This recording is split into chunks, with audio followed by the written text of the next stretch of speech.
Bien, hablaremos del primer amor de Felipe II de España. Hemos hablado hace poco de él y de su mujer, la reina inglesa, María. Hemos dicho que era un hombre oscuro, que pocas veces sonreía. Era el hijo de Carlos V del Imperio, Carlos I de España. Así que ubiquémonos allí en España en 1543, siendo todavía rey Carlos.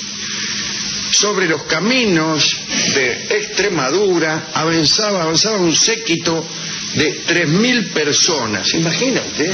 Aquellos caminitos de Extremadura con 3.000. Sí, un séquito real ahí con sus carros. Bueno, iba al mando el duque de Medina. De Medina Sidonia, ahí le creo un poco más. Iban 3 bufones, porque siempre que vamos por Extremadura nos gusta llevar a 3 bufones por si nos aburrimos. Colonilla, Calabaza y Hernando. ¿Qué haces, Calabaza? Sí, me gusta Calabaza. Que se encargaban de disipar las preocupaciones de los hombres. También viajaban 6 indios americanos que tocaban el sacabuche, nombre que se daba por entonces a una especie de trombón a vara. ¡Qué lindo sacabuche!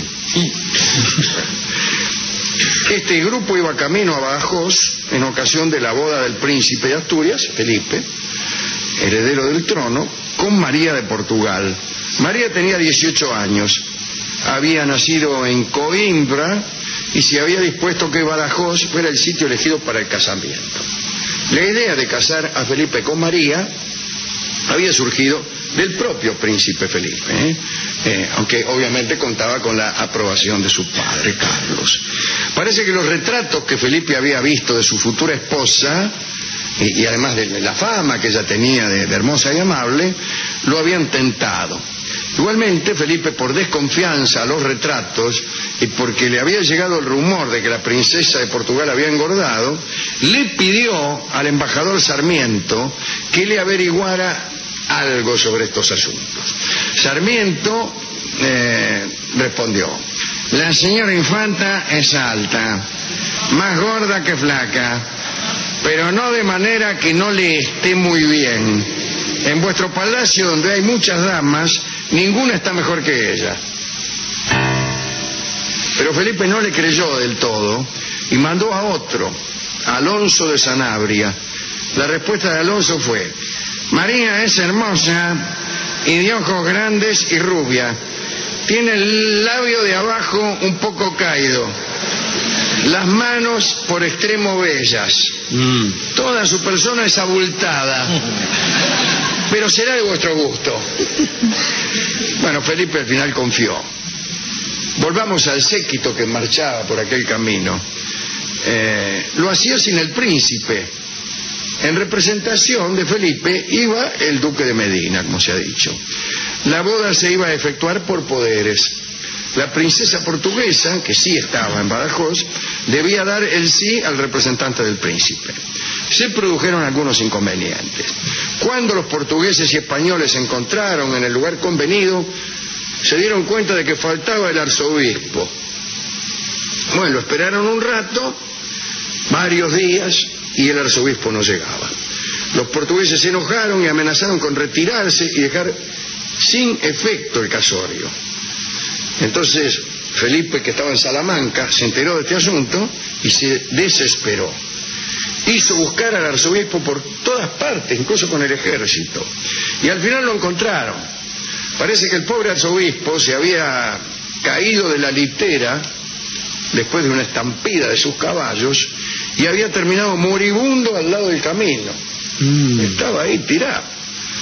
Bueno, Felipe ordenó que fuera llevado como fuere hasta Badajoz. La presencia de la representación máxima de la Iglesia española era inexorable. La elección de un nuevo arzobispo también era complicada porque podía dilatar las cosas todavía más. Entonces se cumplió con la orden de Felipe. Tanto es así que al pobre arzobispo, más muerto que vivo, lo pusieron desmayado, parado contra un palo, frente al duque de Medina y con 3 o 4 al costado que lo sostenían, frente al duque y a la princesa María, ¿no? Otro clérigo, uno menor, leyó los documentos, pidió la aprobación de ambos séquitos y hubo casamiento. La princesa inició entonces el viaje a Salamanca para encontrarse, esta vez ya en persona, con el príncipe. Y el príncipe Felipe, picado por la curiosidad, no esperó. Y con un grupo de caballeros, haciéndose lotario, se mezcló con una multitud que estaba esperando el paso de María por un pequeño pueblo, y fue hasta ahí con un amigote a ver cómo pasaba la mina. Pero el grupo de caballeros, por su vestimenta, hacía mucho escombro. Venían todos muy petiteros. Entonces enseguida se dieron cuenta, esto debe ser el rey y un amigo. Y le avisaron a María, che, dice, mirá que hay uno que me parece que es el príncipe.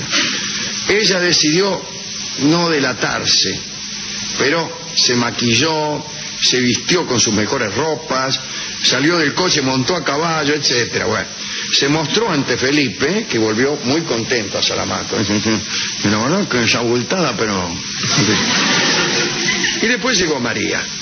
La ceremonia fue breve, hubo un bailongo y luego María y Felipe pasaron a la cámara nupcial y se amaron, señores, pero con reparos. ¿Cómo reparos? No sé. Reparaciones, con reparaciones pues. A las 3 de la mañana, Juan de Zúñiga, el preceptor de Felipe, entró en la habitación, golpeó las manos y obligó a los cónyuges a dormir en camas separadas. Un programa para vigilantes. Terminó la vuelta prontito por la salida. Porque parece que Carlos, el rey, tenía miedo de que ocurriera con Felipe lo mismo que había ocurrido con Juan, el hijo de los reyes católicos y tío de Carlos. Según se dice, Juan había muerto por haberse entregado a los placeres del amor con demasiada asiduidad. ¿Te morís de eso? Creían que sí en aquel tiempo. Otros decían, sin embargo, que había tomado agua después de un partido de pelota, que también era una forma clásica de morir un príncipe. No se sabe, por ahí lo envenenaron. ¿No? Sí. ¿No? Bueno, eran, a ver si me acuerdo, los hijos de Fernando el Católico e Isabel la Católica. María, la mayor, Juana la Loca, Catalina, que fue la que se casó con el rey de Inglaterra, Juan, y había otra, a ver, yo creo que eran 5 hermanos, otra chica, que creo con un nombre empezado con M, y si no eran 4 nomás. ¿O 4 o una con M? Sí. Entonces, el caso que Carlos pensó, a este le va a pasar lo mismo. Así que María y Felipe tuvieron muy regulados sus encuentros amorosos. Podían encontrarse para esos asuntos un día de cada 9. Peor todavía, una vez cada 9 días. Además, cuando ese encuentro tenía lugar, en la mitad del asunto otra vez entraba Zúñiga para separarlos. Aquella orden del rey fue contraproducente, porque María y Felipe eludían estos dictámenes, estas órdenes, y se encontraban a escondidas cada vez que podían. Parece que Felipe, cada vez que llegaba a su mujer, lo hacía con tanto deseo, disculpe la expresión, que según dicen las crónicas, quedaba pálido y con los ojos inyectados en sangre durante toda la jornada, y caminando medio rengo. Bueno, eso se lo agregué yo. Sí. Hasta tal punto era así que incluso durante el día trataban de mantenerlos alejados. Aunque estaban en un mismo palacio, ambos se extrañaban enormemente y, como hemos dicho el otro día, se enviaban cartas dentro del mismo lugar. Por alguno de estos encuentros, María quedó embarazada. Bueno, Felipe estaba muy contento, pero la felicidad no le duró mucho. El 8 de julio de 1545 se anunció que la princesa había dado a luz a un niño después de un parto muy difícil. Al día siguiente, María tuvo fiebre. El médico particular de la princesa, un enano portugués en quien ella tenía una gran confianza, recetó unos lavados con agua salada y abrigo para bajar la fiebre. Pero más tarde otros médicos propusieron otro tratamiento y la princesa, debilitada por los sudores, fue sometida a sangrías y bueno, la mataron. Se murió. Tenía 20 años de edad.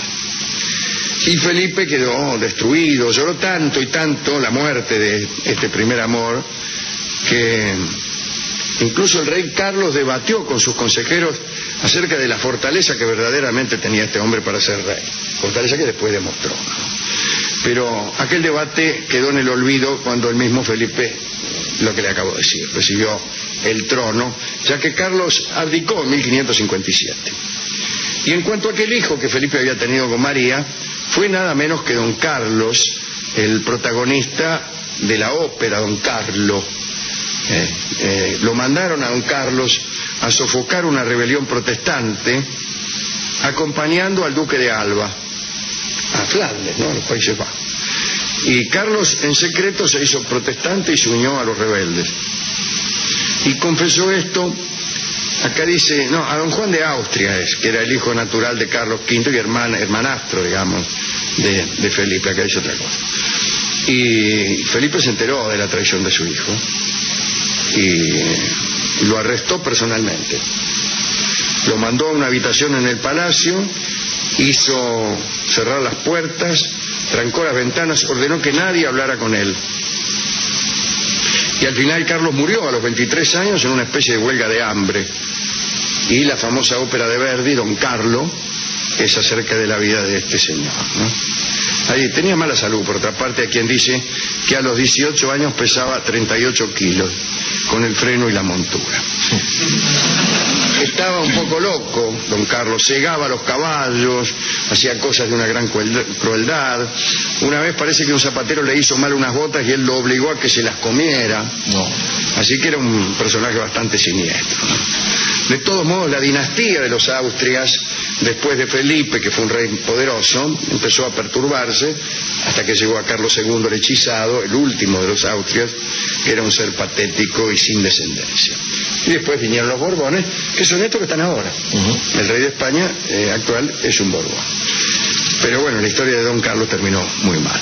Dedicamos esto a María de Portugal y al joven Felipe, enamorado y condenado a ver poquísimo a su mujer, y una antidedicatoria a Zúñiga, el tipo este que iba a golpear la mano cuando estaba en el mejor del azúcar, ¿no? Hemos ido a la discoteca y el discotecario, enfervorizado por el espectáculo de aquellos 3.000 hombres recorriendo un pequeño camino en Extremadura, me dio esta canción criolla que se llama Caminito Soleado, seguramente compuesta pensando en aquel viaje del duque de Medina y todo el séquito.